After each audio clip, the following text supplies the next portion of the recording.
Hi, this is Stephanie Miller from The Stephanie Miller Show. Please enjoy this exclusive clip from my show on Political Voices Network. Oh, as we always say with your kitchen rants, you're like our non-creepy Katie Britt. Like your kitchen talks are fun and not creepy.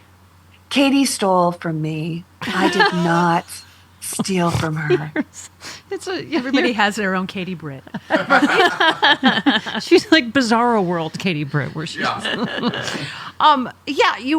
blurb says something has gone wrong in the land of the free and the home of the brave. We can all feel it, but if we're being honest, most of us don't really understand it. We don't have all the facts. At the end of the day, how do you fix something if you don't know how it works? So, a return to common sense. Oh, did I mention the name of the book? A Return to Common Sense is a concise, no-nonsense, dare we say, fun guide to how America works and a roadmap for reclaiming a government of, for, and by the people. Woo! So what? I mean, where do we want to start about our mainstream media and how we got here? That a convicted felon rapist could be running, let alone even close, right, in an election against a fabulous candidate like Kamala Harris. But just talk a little bit about where the idea for the book came from.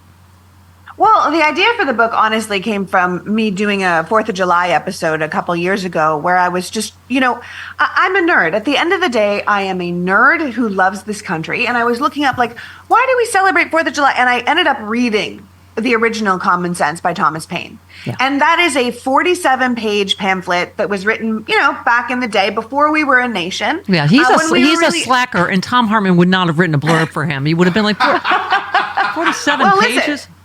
Listen, at the end of the colonists, this was a big deal for them, right? This was their version of a paperback. Mm-hmm. And, Thomas Paine wrote this book when our nation was at a crossroads. It was like, do we stay British or do we become an independent nation? And Thomas Paine was hanging with the founding fathers, but he was a man of the people. He was not kind of a landed,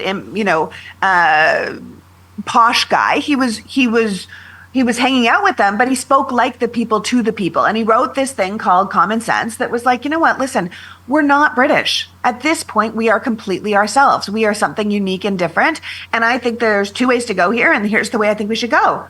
And I thought, well, who the hell's writing that book for today? Because that's where we are again. We are at a crossroads. We're a nation at a crossroads. We could go one of 2 ways. I believe there's only one way to go. So who's writing that book that kind of took the nation by storm? It went viral in, colonial terms. Right. It went viral. Right. There were people standing on street corners reading it aloud to people. There were people talking about it in pubs. And they were like, you know what? We really are independent. And it was those actions and the people coming up behind these ideas that really forced the founding fathers to write the Declaration of Independence. It wasn't the other way around. It was it was a groundswell of the people. And I thought, okay, well, that's what we need. We need people saying, we are done with this. We are sick of this. We don't want to keep doing this. I mean, this has been 9 years since Donald Trump came down that flipping elevator. We're exhausted. We're not doing this anymore. We're not having our rights taken away. We're not going to some Christian nationalist theocratic la land where a bunch of white straight men are on top and telling us what to do and stay in the kitchen and no thank you very much. And I thought, okay, well, who's writing that book? And I thought, oh, geez, I think it's me. And so then I sat down and I wrote this. Because you're a woman that stays in your kitchen by choice, by the way. You do your rants in front of your fridge because. But that's why, because you're like, say it in a way people can understand it. You explain stuff in a way normal people talk. Let's just say not JD Vance. God, he's so awkward. Poor JD Vance. I mean, look, I loathe the guy, but my God, is he like an alien trying to speak in human? Right. He cannot do it. He can't order a donut. He can't make a joke. He is so terribly bad at this. And if it wasn't so horribly scary that he is the one that the Christian nationalists really want in charge because he's such an empty vessel for them to fill with every bad idea in the universe, it would be funny. It's just not funny because it's terrifying. Please work on your mommy issues and just leave us alone. Oh my God, his women hatred is so just like intensely on the surface. Our favorite awkward lately is, I don't know if you saw it, he fist bumped the lady and then it actually shook her hand and then he tried to fist bump her and she just kind of like put her hand away in her pocket. Just he's just, it's like he's never interacted with humans before. Yeah, he hasn't. It is just appalling. He's the worst. He's the most loathsome woman-hating person that there's ever been running for office. Right. And the thing is that what people say is right. He is one Big Mac away from the presidency, and we can't have that. Like, at the end of the day, I really think Donald Trump needs to look out for open windows and cups of tea if he gets elected, because they're not keeping Donald. They need Donald for the base. Once he's elected, Project 2025 isn't planning for us to have elections in the future anyway. Yeah. And if Donald doesn't toe the line, he's out. And we're going to have President JD, for God's sake. So we cannot have that. I mean, listen, it's one of the reasons I wrote the book, because I wanted people to understand how the system works. Like, the vice president just comes in and takes everything if the president goes down. And I wanted people to understand from, soup to nuts how the government works, because if we started on the same page, then we could start saying, okay, now that we understand what the problem is, how do we move forward? I assume Bobby Kennedy is the nut in the soups to nuts analogy. Okay. He can stay there as far as I'm concerned, just boiling in the soup. I can't even believe. I'm so sad for that family and for the history of that family and for what's happened to him, because he didn't start off like that. If you look back at his old career, he really did have some, He did. Oh no, you've missed the stories. He invited me falconing. He's been on my show. I've been on his show. He hit on me relentlessly, despite knowing that I'm gay. It's not important now. It's a challenge. It is. That's what it was. Totally. You're like your own falconry there, Steph. He was just hoping he could tame that bird. Men don't hear gay; they hear three-way. Yeah. He invited me to the Kennedy compound. I'm like, I have a girlfriend. He's like, great, bring her. Great, bring her.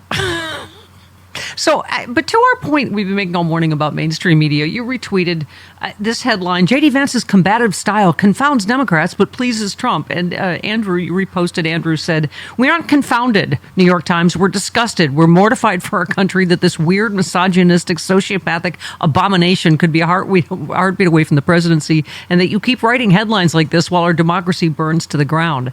I mean, my point, Lee, is the reason you and all these other social media stars had such unprecedented access at the DNC and in general is because you're the ones putting the truth out there. Anyone that watched the Dana Bash interview, you're like, are you going to do anything other than a Republican talking point and ask her to respond? I mean, our mainstream media has just failed us when we need them most, haven't they? Well, yes, of course, they've absolutely failed us. And honestly, I put that in the book too. If you can't trust your media, if the media is, here's the problem. We made news for profit. That was the problem to begin with, right? We said, this is a now for profit model. It's not, like in Canada where I'm from, there's the CBC, it is government funded. Europe has the BBC, it has these things where it's like the news is its own thing. It shouldn't be for profit. It shouldn't be for entertainment, which is how we got, 24-hour news cycles where they don't have enough news. So then they make the news. The news people themselves are making the news to have enough news. And you put 1,000 talking heads in a box, all yelling at us about different perspectives. There aren't two sides to is there climate change. There's just not.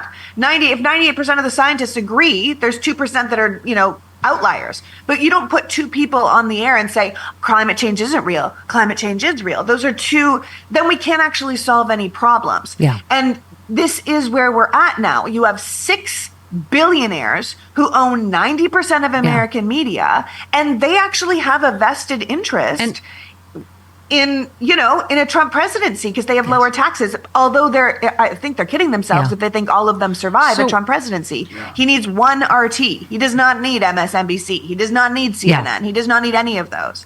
So, and that's the first thing autocrats do is get rid of the free press. Yeah. Mm-hmm. So we're trapped in this framing, Lee, where, every question is a gotcha to Kamala Harris. Did she change, slightly a position on fracking? Did, Tim Walz use the wrong preposition? And meanwhile, like we were talking about this Arlington story, you tweeted about it too. Just disgraceful, despicable story that he just keeps making worse. He blamed the Gold Star families and the Biden administration for setting him up. And the media, like these stories, they just seem to evaporate. Right? I mean, you retweeted Proud Navy veteran who said supporting Trump disrespects all those who've worn the uniform, especially those who paid the ultimate sacrifice. It's more than that. Supporting Trump disrespects everything good America has ever represented. I've been talking a lot, Lee, but I just buried my mom with my dad. I just interred her with my dad at Arlington in July. So this literally has made me cry on air. It has made me so angry. I'm going to lose my FCC license. It's just, it combines everything, doesn't it? The misogyny toward the female Arlington worker, the female secretary of the Army, and just his usual horrible disrespect of our service members. Yeah, well, he doesn't care about America. And I think that's the thing we have to acknowledge. The man doesn't care about America. He doesn't care about our veterans. He doesn't care about our citizens. He doesn't care about our GDP. He doesn't care about any of that. Donald Trump cares about Donald Trump.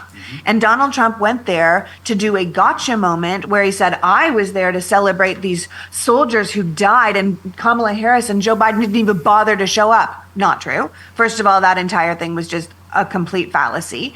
Then he does this fake ceremony, which he would have been allowed to do, except Mike Pence, no, not Mike Pence, Mike, Christian nationalist is running Johnson.